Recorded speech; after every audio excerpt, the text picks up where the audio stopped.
তাল গাছ, লিখেছেন কবিগুরু রবীন্দ্রনাথ ঠাকুর। তাল গাছ এক পায়ে দাঁড়িয়ে, সব গাছ ছাড়িয়ে, উঁকি মারি আকাশে। মনে সাধ কালো মেঘ ফুরে যায়, একেবারে উড়ে যায়। কোথা পাবে পাখা সে?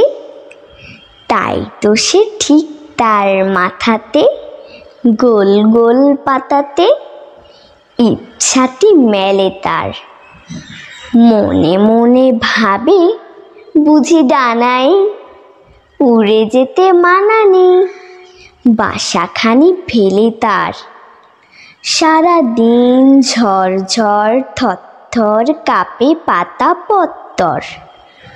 ওরে যেন ভাবেও, মনে মনে আকাশেতে বেরিয়ে, তারাদের এড়িয়ে যেন কোথা যাবেও।